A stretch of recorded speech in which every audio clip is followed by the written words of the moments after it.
বিকেলের দিকে সূর্যের তাপ কিছুটা সহনীয় পর্যায়ে এসেছে। ক্লান্তি ভরা দুপুরের ভার নেমে এসেছে কিছুটা। আলবি আর অলি হসপিটাল থেকে বাইরে আসতেই দেখলো দিহান গাড়ির পাশেই দাঁড়িয়ে আসতে। আলবি রেকে মেকে এগিয়ে গেল সেই দিকে। এই তুই এখানে কি করছিস? হ্যাঁ, তোর তো সাহস কম না? দিহান ঝড়ের বেগে আলবির সামনে এসে বলল, ওই শালা তুই কোথায় গিয়েছিলি ওকে আটকে রেখে? তোর মধ্যে কমন সেন্স না এটুকু দেখছি। আলবির আগের বসে ফের দিহানের শার্টের কলার চেপে ধরে তাতে দাঁত চেপে বলল, খবরদার শালা বলবি না। আমার বোনের ধারে কাছেও আমি আর তোকে ঘেঁচতে দেবো না। যা ভাগ এখান থেকে। তুই তোর বড় ভাই, তুই আমার শালা হবি না। কিন্তু কাজটা তুই ঠিক করছিস না সুমন্দি। আমাকে সুমন্দি বললি তুই? এত বড় সাহস! অলি এগিয়ে এসে যেই না আলবির শার্টের কোনা ধরতে যাবে ঠিক তখনই আলবি ধমক দিয়ে বলে, আমার শার্টে হাত দিলে আমি কিন্তু ওর সাথে তোমাকেও লক করে রাখবো। অলি একটা ঢোক গিলে উর্মিলার দিকে এগিয়ে গেল। জানলা দিয়ে উকি দিয়ে দেখলো উর্মিলা হাঁটু গুজে বসে আছে। উর্মি আপু, তুমি ঠিক আছো তো? উর্মি মুখ তুলে অলির দিকে তাকালো। অলিকে দেখে উর্মিলা ঢুকুরে কেঁদে উঠলো। ভাবি প্লিজ আমাকে বের করো এখান থেকে, আমার অবস্থা অনেক খারাপ, ওয়াশরুমে যেতে হবে। উর্মিলার কান্না দেখে অলির ভীষণ খারাপ লাগলো, কিন্তু সে কি করবে? অলি কিছুক্ষণ ভাবনা চিন্তা করে আলবির কাছে আসলো। আলবি তো দিহানের সাথে এক প্রকার মারামারি লাগিয়ে দিয়েছে। অলি কিছু না ভেবে বলে ওঠে, শুনছেন, আপু বলছে আপনি তাকে বের করে না দিলে সে নাকি আপনার গাড়িতে ঘিসু করে দেবে। আলবি দিহানকে ঘুষি দেওয়ার জন্য হাত উঠিয়েছিল, কিন্তু অলির কথা শুনে সে তপ দেখে অলির দিকে তাকায়। দিহানও ব্রুকুসকে অলির দিকে তাকালো। তার মানে এতক্ষণ যাবত উর্মিলা এই জন্য কান্না করেছিল? সে তো একবার জিজ্ঞেস করার পরেও মেয়েটা কিচ্ছুটি বলেনি। আলবি দিহানকে ছেড়ে দিয়ে গাড়ির দিকে দৌড় দিল। দিহান ওদের পিছু পিছু আস্তে আস্তে বলল, কিরে এখন দৌড়ে যাচ্ছিস কেন? মারবি না আমাকে? আলবি তড়ি করে গাড়িটা লক খুলে দিতেই উর্মিলা বেরিয়ে এলো। সে জানে না হঠাৎ অলি কি এমন বলেছে যার জন্য আলবি এভাবে দৌড়ে এসে গাড়ির লক খুলে দিল। উর্মিলা বের হতেই আলবি গাড়ি চেক করে দেখলো, তারপর একটা স্বস্তি নিঃশ্বাস ফেলে বলল, আয় আমার সাথে। উর্মিলা জিজ্ঞাসা দৃষ্টিতে আলবির দিকে তাকাতেই আলবি গলা পরিষ্কার করে বলল, ওয়াশরুম দেখিয়ে দিচ্ছি। কথাটা শুনে উর্মিলা থতমত খেয়ে গেল। সে বুঝতে পারলো তার পিচ্চি ভাবিটা তার মান সম্মানের ফালুদা বানিয়ে সবাইকে খাইয়ে দিয়েছে। আলবি দিহানের উদ্দেশ্য করে বলল, অলিকে রেখে যাচ্ছি, কষ্ট করে আবারও হসপিটালের ভেতরে যেতে হবে না, ওকে দেখে রাখিস। দিহান মাথা নেড়ে হয়ে বলল, আর আলবিও হাঁটা ধরলো। উর্মিলার মাথা নিচু করে তাকে অনুসরণ করতে লাগলো। তারা চলে যেতে দিহান অলির উদ্দেশ্যে বলল, উর্মির জায়গায় আমি থাকলে নিশ্চিত গাড়িতেই করে দিতাম, কিন্তু এই মেয়েটা এত ইনোসেন্ট। অভির মতো দাজ্জালের গাড়ি ক্লিন রাখতে ও এতক্ষণ কষ্ট করলো, দ্যাটস আনফেয়ার। ধিয়ানের কথা শুনে অলি সরু চোখে তার দিকে তাকায়। উনি দাজ্জাল নন, আপনি বন্ধু হিসেবে বেঈমান। আপনার জন্যই আমার নির্দোষ ননদকে এতক্ষণ কষ্ট পেতে হলো। ধিয়ানের কপাল কুঁচকে এলো। মেয়েটা বলে কি? আপনি এটা কি বললেন ভাবি? এখানে আমার দোষ কোথায়? আপনার নির্দোষ বোন আমার একটা অ্যাপয়েন্টমেন্ট চেয়েছে, আমি সেটা যদি না দিতে পারি তাহলে কেমন বন্ধু হলাম?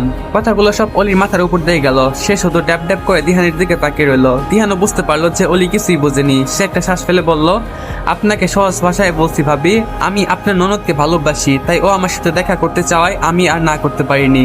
অলি সন্ধিহান চোখে দিহানের দিকে তাকিয়ে বলল, আপনি সত্যি আপুকে ভালোবাসেন? অনেক ভালোবাসি। অলি আনমনে প্রশ্ন করলো, কতটা? দিহান আর চোখে একবার অলির দিকে তাকিয়ে বলল, যতটা ভালোবাসে অভি আপনাকে, আমিও ঠিক ততটাই ভালোবাসি আপনার ননদকে। অলি চমকে গেল। দিহান তার প্রতি আলবির ভালোবাসাকে উদাহরণ দিয়ে ভালোবাসার গভীরতা বোঝাতে চাইছে। আমি সব কাজ ছেড়ে সরে গাড়ির সামনে সারাটা দিন দাঁড়িয়েছিলাম। আপনি ভাবতে পারছেন দুপুরের উত্তপ্ত রোদের মাঝেও আমি ওকে পাহারা দিয়েছি। ভাগ্যিস ও আমাকে কল দিয়েছিল, নইলে তো আমি ভাবতাম অভি ওকে বাড়িতে পাঠিয়ে দিয়েছে। দিহানের কথার মাঝে আলবি উর্মিলাকে নিয়ে চলে আসে। উর্মিলা চুপচাপ গাড়িতে উঠে বসলো। অলি সামনের সিটে বসতে গেল। আলবি তাকে থামিয়ে দিয়ে বলল, অলি তুমি উর্মিলার পাশে বসো। অলি প্রশ্ন না করে উর্মিলার পাশে গিয়ে বসলো। আলবি ড্রাইভিং সিটে বসে দিহানের উদ্দেশ্যে বলল, গাড়িতে উঠে বস। তার কথায় দিহানের সাথে সাথে অলি আর উর্মিলা অবাক হলো। তাড়াতাড়ি ওঠ। দিহান একটা শ্বাস ফেলে গাড়িতে উঠে বসলো। আলবি গাড়িটাকে একটা রেস্টুরেন্টের সামনে এনে থামালো। তারা চারজন গিয়ে একটা টেবিলে বসলো। এক পাশে অলি আর উর্মিলা বসেছে, আরেক পাশে দিহান আর আলবি বসেছে। উর্মিলা চুপচাপ মাথা নিচু করে বসে আছে। আলবি হঠাৎ জিজ্ঞেস করলো, উর্মি তুই দিহানকে ভালোবাসিস? তোমরা কি জানো আমি ওয়ানেক্স গেম খেলার মাধ্যমে প্রতিদিন টাকা আয় করি। এই ফিফা ওয়ার্ল্ড কাপে তোমাদের পছন্দের টিমের উপর বাজি ধরে তোমরাও যদি আমার মতো টাকা আয় করতে চাও, তাহলে এখনই গুগলে ওয়ানেক্স সার্চ করে অফিসিয়াল ওয়েবসাইটে গিয়ে রেজিস্ট্রেশন করো। আর রেজিস্ট্রেশনের সময় যদি আমার দেওয়া special promo code 1YAN use করো, তাহলে অসংখ্য বোনাস এবং ফ্রি স্পিন পেয়ে যাবে। আর ওয়ানেক্স কিন্তু একটা ইন্টারন্যাশনাল লাইসেন্সকৃত প্ল্যাটফর্ম এবং সবচেয়ে বিশ্বস্ত। এখানে তোমরা ক্র্যাশ ক্রিস্টালের মতো গেম খেলে সহজেই টাকা আয় করতে পারবে এবং বিকাশ নগদের মতো সকল মোবাইল ব্যাংকিং অ্যাপের মাধ্যমে সহজেই তোমাদের জেতা টাকা তুলতে পারবে। আর 24 ঘন্টা 7 দিন কাস্টমার সাপোর্ট সুবিধা তো রয়েছেই। তাই আমি এটা ব্যবহার করে আমার রেগুলার হাত খরচের টাকা আয় করি, তোমরা ওটাই করে দেখতে পারো। আলবির প্রশ্ন। অলি আর চোখে আলবির দিকে তাকায়, কিন্তু মুখে কিছুই বলে না। সে এতদিনে বুঝতে পেরেছে দিহান রিফাতের মতো বাজে লোক নয়, কিন্তু তার বড় দিহানকে সে উর্মিলার প্রেমিক হিসেবে বিশ্বাস করতে পারছে না। কিরে বলছিস না কেন? উর্মিলা কান্না আটকে হ্যাঁ বোধক মাথা নাড়ে। আলবি দিহানের দিকে তাকিয়ে ভারী গলায় প্রশ্ন করে, তুই ওকে প্রপোজ করেছিলি নাকি উর্মি তোকে প্রপোজ করেছে? দিহান স্বাভাবিক স্বরে বলল, আমি তোর বোনকে প্রপোজ করেছি। আলপি একটা চাপা শ্বাস ফেললো। দিহান আলবির মানসিক অবস্থা বুঝতে পেরে বলল, আমি জানি তুই রিফাতের বলা কথাগুলো ভাবছিস। ও নিজের বোনকে নিয়ে আজে বাজে কথা বলেছিল, তুইও কি সেগুলোই ভাবছিস অভি? আলবি নিশ্চুপ হয়ে গেল। দেখ অভি, রিফাত একটা জঘন্য ছেলে, ওর কথায় কোনো লজিক নেই। আমি সত্যি উর্মিকে ভালোবাসি, তবে তুই যদি না চাস আমি তোর বোনের সাথে সম্পর্ক রাখবো না। দিহানের কথা আলবি ব্রুকুসকে তার দিকে তাকায়, আর উর্মিলা তো সলসল চোখে দিহানের দিকে তাকিয়ে আসে। দিহান একবার উর্মিলার দিকে তাকিয়ে চোখ সরিয়ে নেয়।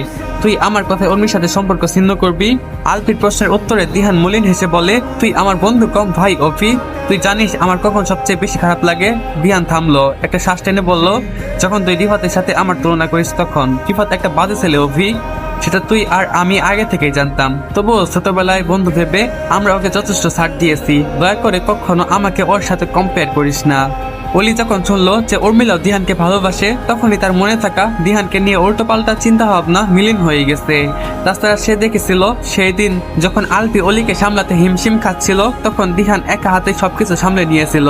দিহান অসৎ উদ্দেশ্যে থাকলে এত কিছু করতো না নিশ্চয়ই। আলপি কিছুক্ষণ বসে থেকে খাবার অর্ডার করলো। এসবের চক্করে কেউ লাঞ্চই করেনি। এখন বিকেল 4টা বাজে। অলিকে এতক্ষণ না খাইয়ে রাখাটা একদমই ঠিক হয়নি। খাবারটাই গেল, বিনা বাক্যে সবাই খেয়ে নিল। তারপর আলপি উঠে দাঁড়িয়ে বলল, তুই যদি আমার বোনকে ভালোবেসে থাকিস তাহলে নিশ্চয়ই ওর খারাপ চাইবি না। জিহান জিজ্ঞাসা দৃষ্টিতে তাকায়। আলবি গম্ভীর কণ্ঠে বলে ওঠে, সামনে ওর ইয়ার ফাইনাল এক্সাম, এটা নিশ্চয়ই জানিস। দিহান হ্যাঁ বোধক মাথা নাড়ে। যদি ওর আর নিজের ভালো চাস তাহলে ওকে ক্লাস ফাঁকি দিতে দিবি না, ওর ছেলে মানুষই তো সাই দিবি না, বুঝলি? উর্মিলা ভয়ার্ত চোখে একবার আলবির দিকে তাকায়। আলবি শান্ত কণ্ঠ শুনে সে অবাকই হচ্ছে। আলবি হঠাৎ করে বলে ওঠে, আমি ভেবেছিলাম ও এক্সামে ফেল করলে ওকে মুচি রিক্সাওয়ালা বা নাপিত দেখে বিয়ে দেবো, তো সেইটা আবারও রিপিট করছি। আলবির কথা শুনে সবাই আহাম্মকের মতো আলবির দিকে তাকায়। আলবি মৃদু হেসে বলল, সিম্পল, উর্মি এক্সামে ফেল করলে তোকে এই তিনটার মধ্যে একটা প্রফেশন বেছে নিতে হবে, তবে আমি ওকে তোর সাথে বিয়ে দেব, নইলে তুই পাত্রের লিস্টে থেকে আউট হয়ে যাবি, কারণ ফেল করা মেয়েরা তো আর তোর মতো এমবিবিএস পাস করা ছেলেদের সাথে যায় না। আলবির কথা শুনে দিহান আর অলি ঠিক করে হেসে উঠলো। উর্মিলা বেচারি ভেতরে ভেতরে রেগে গেল। আপাতত আলবিকে কিছুর বলার সাহস নেই। সে মাথা নিচু করে দাঁড়িয়ে রইল। কিছুক্ষণ পর আলবি সিরিয়াস গলায় বলল, ওর এক্সাম শেষ হোক, তারপর সোজা অভিভাবক নিয়ে আমাদের বাড়িতে আসবি। তার আগে ওর সাথে দেখা করা একদম বন্ধ। যদি আমার কথার অবাধ্য হয়ে দেখা করিস তাহলে কিন্তু ভয় দেখাতে হবে না ভাই, আমি তোর বোনের সাথে আর দেখা করব না। সেটাই ভালো। আমার মাকে তো চিনিসই, যদি একবার নিজের মেয়ের এই কুকর্মের কথা তার কানে যায় তাহলে ওকে কি করবে তাও আমি জানি না। মনে রাখিস, আমার সুপারিশ ছাড়া কিন্তু এই জন্মে তোদের বিয়ে হবে না। দিহান একগাল হেসে আলবিকে জড়িয়ে ধরলো। হয়েছে স্যার। এরপর আলবি উর্মিলা আর অলিকে নিয়ে বাড়ির উদ্দেশ্যে রওনা দিল। সন্ধ্যার সময় আলবি নিজের রুমে বসে ল্যাপটপে কাজ করছিল। অলি সেই ফাঁকে রুম থেকে বেরিয়ে কিচেনে আসে। এ বাড়িতে আসার পর সে এই প্রথম কিচেনে এসেছে। সেখানে এসে দেখলো কয়েকজন সার্ভেন্ট মিলে ডিনার রেডি করছে। নূরনাহার তাদের কাজে তদারকি করছেন। শাহনাজ বেগমকে না দেখে অলি একটা স্বস্তির নিঃশ্বাস ফেললো। অলিকে কিচেনে দেখে নূরনাহার জিজ্ঞেস করলো, কিছু কি লাগবে? অলি মিষ্টি একটা হাসি দিয়ে বলল, কাকিমা আমি কি কিচেনটা ব্যবহার করতে পারি? অলির কথার উত্তরে নূরনাহার অবাক হলেন। তুমি কিছু খেতে চাইলে আমাকে বলো, আমি রান্না করে দিচ্ছি। নূরনাহারের ব্যবহারে অলি খুশি হলো। এদিকে অলিকে দেখে নূরনাহার আগের ঘটনা ভুলে গেছেন। তাছাড়া আলবির সেগুলো নিয়ে কোনো সমস্যা না হলে তারও বিশেষ সমস্যা নেই। হয়তো ছবিতে থাকা ছেলেটা অলির আত্মীয় বা পরিচিত কেউ ছিল, সেটা নিয়ে অলিকে এত কথা শোনানো যুক্তিযুক্ত নয়। তার উপরে মেয়েটা বাবা মা হারিয়েছে কিছুদিন মাত্র। এইসব ভেবে নূরনাহার পুরনো ঘটনা সব ভুলে গেছেন। আপনার বড় ছেলের জন্য নিজের হাতে কফি বানাতে চাইছি কাকিমা, আমাকে কি কিচেন ব্যবহার করতে দিবেন? নূরনাহারের মুখে হাসি টেনে বলল, বাহ খুব ভালো, কিন্তু তুমি কি কফি বানাতে জানো? অলি না বোধক মাথা নাড়ে। তাহলে কিভাবে বানাবে? অলি নিজের ফোনটা বের করে একটা ভিডিও প্লে করে নূরনাহারকে দেখায়। এই ভিডিওতে দেখানো কফির রেসিপি অনুসরণ করে আমি বানিয়ে নেব কাকিমা, তুমি চাইলে আমি তোমাকে সাহায্য করতে পারি। নূরনাহারের কথা শুনে অলির চোখ জোড়া চকচক করে উঠলো। খুশি হয়ে বলল, আপনি আমাকে সাহায্য করবেন? কেন করব না, এসো আমি দেখিয়ে দিচ্ছি। অলি মাথা নেড়ে চুলার দিকে এগিয়ে যায়। নূরনাহার তার পাশে এসে দাঁড়িয়ে বললেন, পারফেক্ট কফি বানাতে হলে পরিমাণ মতো উপাদান দিতে হয়। প্রথমে ইনস্ট্যান্ট কফি পাউডার, তারপর দুধ, তারপর চিনি। চাইলে একটু দারচিনি পাউডারও দেওয়া যায়, তবে আলবি সাধারণত প্লেন কফি পছন্দ করে। তিনি হাত বাড়িয়ে কাঠের র্যাক থেকে কফির জার নামিয়ে আনলেন। তারপর একটা ছোট সসপ্যানে আধা কাপ দুধ, আধা কাপ পানি মিশিয়ে বললেন, এই পরিমাণে 1 চামচ কফি, 1 চামচ চিনি দিলেই যথেষ্ট। পানি আর দুধ গরম করে কফি ও চিনি মিশিয়ে দিলে হয়ে যাবে। অলি মন দিয়ে সব শুনলো। তার চোখে মুখে আগ্রহ উচ্ছিয়ে পড়ছে। নূরনাহার একটু হাসলেন, তুমি চেষ্টা করলেই পারবে। এরই মাঝে ইয়ামিন মির্জা ডাক ভেসে আসে। সে নূরনাহারকে ডাকছেন। নূরনাহার অলির দিকে তাকে বলেন আমি একটু দেখে আসি তোমার কাকা শ্বশুর কেন ডেকেছেন, তুমি চালিয়ে যাও, কিছু দরকার হলে সার্ভেন্ট কাউকে জিজ্ঞেস করো কেমন। অলি মাথা নেড়ে হ্যাঁ বললো। নুনহার চলে যেতে অলি নিজ হাতে সবটা করতে শুরু করলো। সসপ্যানে দুধ আর পানি গরম করে নিল, 1 চামচ কফি পাউডার ঢাললো নিখুঁত ভাবে, কিন্তু চিনি দিতে গিয়ে সে বিভ্রান্ত হলো। কিচেনের তাকের উপরে 2টা হুবহু একই রকম কাচের বয়ম, একটাতে চিনি আর একটাতে লবণ রাখা ছিল। অলি সাবমেন্টের একজনকে জিজ্ঞেস করার উদ্দেশ্যে পেছনে তাকাতেই দেখলো শাহনাজ বেগম কিচেনে এসেছেন। তার চাহনি দেখে বোঝা যাচ্ছে তাকে নিয়ে সে মনে মনে কটু কথা বলছেন, কিন্তু আলফি বাড়িতে থাকায় নিজের রাগটার বই প্রকাশ করতে পারছে না। এরকম পরিস্থিতিতে অলি আর কাউকে কিছু জিজ্ঞেস করার সাহস পেল না। সে একটা শুষ্ক ঢোক গিলে আন্দাজে একটা বয়াম থেকে 1 চামচ চিনি নিয়ে মিশিয়ে দিল। কিছুক্ষণের মধ্যেই কফি তৈরি হয়ে যায়, কিন্তু শাহনাজ বেগমের জ্বলন্ত দৃষ্টির জন্য অলি ঠিকঠাক ভাবে ফোকাস করতে পারছে না। সে সসপ্যান থেকে মগে কফি ঢালতে উদ্যত হয়, কিন্তু তার হাত পা অস্বাভাবিক ভাবে কাঁপছে, যার কারণে সে নিজের উপরে বিরক্ত বোধ করছে। ছোটবেলা দেখা দজ্জাল শাশুড়ি ছবিটার কথা মনে পড়ে। তার ভাগ্যে এমন দজ্জাল শাশুড়ি জুটতে হলো। কাপাকাপির ঠেলায় অসাবধানতাবশত কিছুটা গরম কফি তার বাম হাতের বৃদ্ধা আঙুলের উপর পড়তেই অলি শিউরে ওঠে। মুখ থেকে আপনা আপনি মৃদুস্বরে বেরিয়ে আসে, ও মাগো। অলি চোখ মুখ খিচে বন্ধ করে নেয়। বন্ধ চোখের পাপড়ি ভেদ করে 1 ফোঁটা নোনা জল গাল বেয়ে চিবুকে এসে ঠেকে। তবুও নিজেকে সংযত করে চোখ মেলে কফিটুকু মুখে ঢালে। 1 হাতে চোখের পানিটুকু মুছে শাহনাজ বেগমের দিকে তাকাতেই দেখলো এতক্ষণ যাবৎ রাগে চোখে তাকিয়ে থাকলেও তার চাহনি কিছুটা কোমল হয়েছে। অলির সাথে চোখাচোখি হতেই শাহনাজ বেগম চোখ সরিয়ে কিচেন থেকে বেরিয়ে যান। অলি মাথার ওড়নাটা ঠিকঠাক করে কফির মগটা হাতে ধীরে ধীরে রান্নাঘর থেকে বের হয়ে গেল। আলভি অনলাইনে মিটিং অ্যাটেন্ড করেছিল। মাত্র তার মিটিং শেষ হয়েছে, তারই মাঝে অলি এসে আলবির দিকে কফির মগটা এগিয়ে দেয়। আলবি হোক চকিয়ে অলির দিকে তাকাতেই অলি মিষ্টি এসে বলে, আপনার জন্য অলি ফার্স্ট টাইম কফি বানিয়েছে। অলির কথা বলার ধরন শুনে আলবি খুশি হলো। সে কফি বানিয়েছে শুনে আলবির কপাল কুঁচকে এলো। তোমাকে কফি বানাতে কে বলেছে? অলি আলবির সামনে বসে বলল, কেউ বলেনি, কিন্তু কেউ একজন বলেছিল যে আমার স্বামীর ভাগ্যে নাকি কফিটুকু জুটবে না। আমি শুধুমাত্র সেই কথাটার ভুল প্রমাণ করতে এসেছি। কেমন অলি, ওই বেদপের কথায় তুমি এসব করতে যেও না। অলি ঠোঁট ফুলিয়ে বলল, কফিটা ঠান্ডা হয়ে যাচ্ছে, খাবেন না? আলবি একটা শ্বাস ফেলে কফির মগটা হাতে নিয়ে বলল, তুমি ফার্স্ট টাইম কফি বানিয়েছো রাইট? অলি হ্যাঁ পদক মাথা নাড়ে।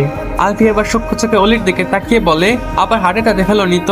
অলি বাম হাতটা আলগোসে ওড়নার নিচে নিয়ে নাম বোধক মাথা নেড়ে ব্যস্ত ভঙ্গিতে বলে ওঠে, আপনি কি কফি ঠান্ডা করে খান নাকি? আলফি ল্যাপটপটা সাইডে রেখে সোজা হয়ে বসলো। তারপর কফির মগটায় একটা চুমুক দিতেই তার মুখ বেঁকে যায়। এমন বাজে কফি সে এই জন্মে খেয়েছে কিনা সন্দেহ আসছে। সে একবার অলির দিকে তাকিয়ে দেখলো অলি কফির টেস্ট সম্পর্কে জানার জন্য অধীর আগ্রহে বসে আসতে। আলফি মুহূর্তে ঠোঁটের কোণে হাসি ফুটিয়ে বলল, বাহ, এত ভালো কফি আমি জীবনেও খাইনি। অলির চোখে মুখে বিশ্বজয়ের হাসি ফুটে উঠলো। সত্যি ভালো হয়েছে। আলবি ইচ্ছা তো করছে অলিকে কাছে এনে আদর করে দিতে। অলিকে খুশি দেখে সে নিজে খুশি হয়ে গেছে। অলিকে এভাবে হাসতে দেখে আর লজ্জা পেতে দেখে বড্ড বেশি আদুরে লাগে। আলবি পুনরায় কফির মগে চুমুক দেয়। এই বিট খুঁটে নোনতা স্বাদের কফিও তার কাছে অমৃত বলে মনে হচ্ছে। সে লক্ষ্য করেছে সে যেই কয়বার কফির মগে চুমুক দেয় সেই কয়বার অলি এক দৃষ্টিতে তার দিকে তাকিয়ে থাকে। তার চাহনি একদম নিখুঁত। অলি সেই চাহনি সে নিজেও হারিয়ে যায়। আলবির কফি খাওয়া শেষ হতে অলি বলে ওঠে, আপনি কেমন জানি? আলবি থমকে গেল। মানে আমি প্রথমবার কফি বানিয়ে আনলাম, আপনি আমাকে টেস্ট করতেও বললেন না, এটা কি ঠিক করলেন? আলবি কি বলবে খুঁজে পেল না। অনেক ভাবনা চিন্তা করে বলল, সরি হানিবি, আসলে কফিটা অনেক বেশি মজার ছিল তো তাই আমি তোমাকে টেস্ট করার কথা বলতে ভুলে গিয়েছিলাম। তুমি কি রাগ করছো? অলি সাথে সাথে মাথা নেড়ে না বলল। আলবি অলির দিকে 2 হাত বাড়িয়ে দিয়ে বলল, এত ভালো কফি বানিয়েছো তার জন্য তোমাকে একটা গিফট দেই, কাছে আসো। আলপের কথা শুনে অলি ভ্রুকুটি করে বলল, আপনাকে নিজে থেকে গিফট করতে হবে না, যদি গিফট দিতেই চান তাহলে আমি যা চাইবো তাই দিন। অলির কথা শুনে আলপে সিরিয়াস গলায় বলল, তোমার কিছু লাগবে তুমি আমার কাছে এমনিতেই তো চাইতে পারো হানিবি। অলি কিছুক্ষণ চুপ থেকে বলল, আপনার কাছে ফোন থাকলে আমি অবশ্যই কল করে আসার সময় নিয়ে আসতে বলতাম, আজকে বাইরে গেলাম তখনও তো চাইতে পারতে। উর্মি আপুর জন্য মনে ছিল না। আলবি ভাবলো অলি হয়তো ভীষণ দরকারি কিছু চাইবে। কি লাগবে তোমার, শুধু বলো আমাকে। অলি মাথা নিচু করে বলতে লাগলো, কালকে উর্মি আপু আমার জন্য আমের আচার এনেছিল। আমার খেতে ইচ্ছা করছিল, কিন্তু ফুপি মনি বানিয়েছে বলে আমি আর খাইনি। আপনি তো বলেছিলেন কেউ কিছু দিলে না খেতে। ভালো করছো। অলি একবার আলভির দিকে তাকায়। আমার ভীষণ কাঁচা আমের আচার খেতে ইচ্ছা করছে, প্লিজ আপনি যেখান থেকে পারেন এনে দিন। অলির কথা শুনে আলবি সাথে সাথে বিছানা থেকে নেমে দাঁড়ায়। তো হে হ্যালো এন্ড আসসালামু আলাইকুম গাইস, তো কেমন আছো তোমরা? আশা করি তোমরা সবাই অনেক ভালো আছো। আল্লাহ তাআলার রহমতে আমি অনেক ভালো আছি। তো গল্পটা তোমাদের কাছে কেমন লাগছে অবশ্যই কমেন্ট বক্সে জানাবা। তো দেখো সবাই, আল্লাহ হাফেজ। দেখা হচ্ছে তোমাদের সাথে পরবর্তী পার্টে।